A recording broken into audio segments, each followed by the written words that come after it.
क्या कश्मीर में जो हुआ वो धर्म के नाम पर हुआ या आतंकवाद का कोई धर्म नहीं होता? क्या हिमांशी सही है या ऐशान्या? क्योंकि कश्मीर के पहलगाम में दो विधवाएं हुई, दो चेहरे एक देश में जो दो सोच पर सवाल खड़े कर रहे हैं। हिमांशी नरवाल ये कहती है कि मेरे पति को आतंकवादियों ने मारा, मुसलमानों ने नहीं। उधर ऐशान्या कहती है कि उन्होंने मेरे पति को इसलिए मारा क्योंकि वो हिंदू थे। अगर मेरा पति मुसलमान होता तो फिर वो जिंदा होता। ये बड़ी अच्छी बात कही। ये दो औरतें दो शहीदों की विधवाएं हैं जो दो कहानियों को बता रही हैं और इसमें दो भारत दिख रहा है एक ही दर्द को लेकर। एक भारत जो दर्द से ये कहता है कि हम नफरत से नहीं डरेंगे, लेकिन दूसरा भारत ये पूछता है कि हिंदुस्तान में हिंदू होने की सजा हम कब तक पाएंगे। एक भारत जो ये कहता है कि क्या हम हिमांशी की तरह करुणा का हाथ थामेंगे, तो दूसरा भारत वो जो कहता है कि क्या ऐशान्या की तरह अब हम भी क्रोध की मशाल जलाएंगे। क्या कभी आपने ये सोचा कि अगर आपके परिवार के किसी सदस्य से उसका धर्म, उसका मजहब पूछकर उसे गोली मार दी जाए तो आप किसकी भाषा बोलेंगे? हिमांशी की भाषा या ऐशान्या की भाषा? हिमांशी और ऐशान्या ये दोनों अपने अपने दर्द की अभिव्यक्ति है। हिमांशी का साहस और एकता की पुकार उन तमाम लोगों के लिए प्रेरणा का स्रोत है जो ये मानते हैं कि नफरत का जवाब नफरत नहीं बल्कि इंसानियत है।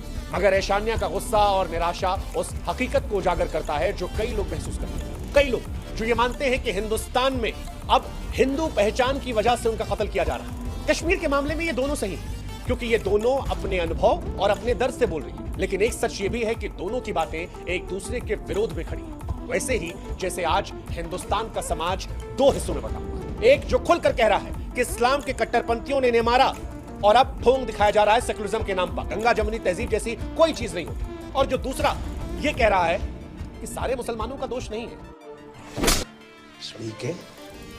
हर मुसलमान को आप उन चार के लिए गुनहगार नहीं ठहरा सकते। और इसी के बीच में हमारा सवाल कि कौन सच बोल रहा है, विनय नरवाल की पत्नी हिमांशी नरवाल या शुभम द्विवेदी की पत्नी ऐशान्या द्विवेदी? सवाल यह भी है कि उनकी विधवाएं हिमांशी और ऐशान्या हमें कौन सा भारत दिखा रहे हैं? वो भारत जो ये कहता है कि हम नफरत से नहीं डरने वाले, हम नहीं बटेंगे, या वो भारत जो दूसरी तरफ ये पूछता है कि हम हिंदुस्तान में अपनी पहचान के लिए कब तक मारे जाएंगे? और इसीलिए बार बार हम सवाल आपसे भी पूछ रहे हैं कि आप हिमांशी की तरह दर्द में इंसानियत की मशाल को थामेंगे या ऐशान्या की तरह उस सवाल को आवाज देंगे जिसमें पूछा गया कि क्यों मेरे पति को उसके हिंदू पहचान की वजह से मार डाला गया? ये दोनों विधवाएं एक भारत की हैं, लेकिन इनमें एक भारत में दो भारत की कहानी है। हिमांशी की आंखों में आंसू है जो कहती है कि मेरे पति की हत्या किसी मजहब ने नहीं की, उसे इंसानियत से गिरे हुए लोगों ने मारा। क्या आपके मन में यह सवाल पैदा करता है कि यह साहस कोई तब कर सकता है जब उसकी दुनिया उजड़ चुकी हो? क्योंकि हिमांशी की वो तस्वीर दुनिया को झकझोर गई थी जिसमें अपने पति की लाश के बगल में बैठी थी। क्या वो हमारी आवाज बन सकती है या फिर हम उसे गद्दार, सेकुलर, अति उदारवाद कहकर चुप करवा देंगे? सवाल यह भी कि क्या हिमांशी से हम डरते हैं या उसके साहस से हमें अपनी चुप्पी पर शर्म आती है? उधर ऐशान्या का सवाल भी बहुत महत्वपूर्ण है क्योंकि कटुता नहीं कटु सत्य है। ऐशान्या भी रो रही है उसकी आंखों में, लेकिन सिर्फ आंसू नहीं है बल्कि एक गहरा सवाल भी है कि क्यों मार दिया मेरे पति? क्यों पूछा था उससे धर्म? क्या हिंदू होना अपराध है? क्या ये उस सेकुलरिज्म की कब्र नहीं है जिसे हमने किताबों में पढ़ा पर सड़कों पर शायद दिखाई नहीं पड़ता? क्या ऐशान्या को सांप्रदायिक कहकर हम उस सच को छिपाना चाहते हैं, वो सच जो नंगी आंखों से हमारे सामने दिख रहा है? क्या उसका गुस्सा हमारे समाज की कमजोरी को उजागर नहीं करता?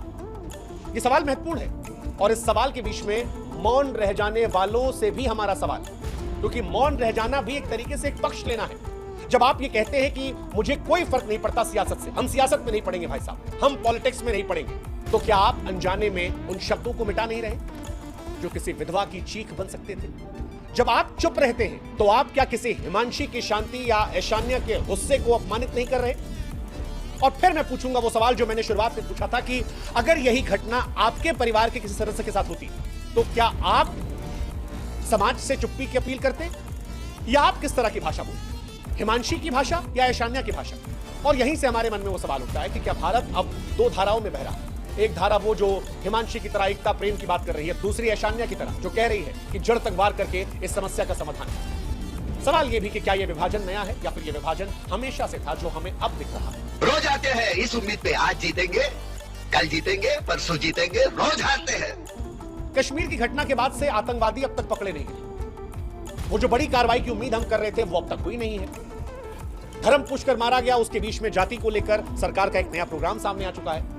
लेकिन इन सब के बीच में भी अगर आप सोशल मीडिया पर नजर रखेंगे या हिंदुस्तान में लोगों से बात करेंगे तो हर पोस्ट, हर ट्वीट, हर व्यक्ति अलग अलग विचारधारा को लेकर बात रख रहा है। और सवाल यह कि क्या कश्मीर में गई 28 जिंदगियां अब गहरी विचारधारा का एजेंडा बन गई हैं, क्योंकि ऐशान्या का वीडियो जब सोशल मीडिया पर आता है तो लोग उसे हेट स्पीच का चेहरा मानते हैं। ये कहते हैं कि ऐशान्या कट्टरपंथ को आगे बढ़ा रही है, और जब हिमांशी बोलती है तो उसे टुकड़े टुकड़े गैंग सेकुलरिज्म के नाम पर जोड़कर ट्रोल किया जाता है। सवाल यह भी कि क्या हम शोक में ध्रुवीकरण ढूंढ रहे हैं? सवाल यह कि क्या मातम भी वोट बैंक से जुड़ गया है? सवाल यह भी कि क्या हमें यह पूछना पड़ेगा कि हमारे सैनिकों की मौत को समाज कैसे देखेगा, एक राष्ट्रीय त्रासदी के तौर पर या फिर एक धार्मिक घटना के तौर पर? ये सवाल बड़ा है। सवाल तो यह भी है कि ऐसे में हम क्या करें? क्या हम और आप उस सच्चाई से मुंह मोड़ लें जो ऐशान्या ने सामने रखी है, या फिर उस उम्मीद को गले लगा लें जो हिमांशी ने दिखाई है? या इन दोनों के बीच में क्या हम दोनों को नहीं सुन सकते, बिना यह तय किए कि कौन सही है और कौन गलत है?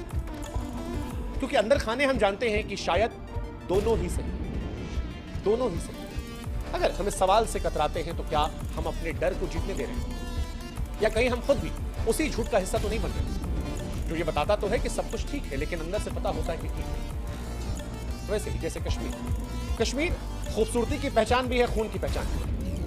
कश्मीर आज के दौर में सिर्फ जमीन नहीं, एक जख्म है। कश्मीर में हर पत्थर के नीचे एक कहानी। ये बड़ी अच्छी बात कही है। हर कहानी में एक सिसकी है और उस सिसकी के पीछे एक गहरी साजिश। क्या कश्मीर की जमीन अब इतनी कड़वी हो गई है कि वहां पर सिर्फ बारूद उगता है, नफरत उगती है, इंसानियत नहीं? क्या उस कश्मीरियत की मौत हो चुकी है जो एक समय में हिंदू, मुस्लिम, सिख, ईसाई को एक धागे में पिरोती थी?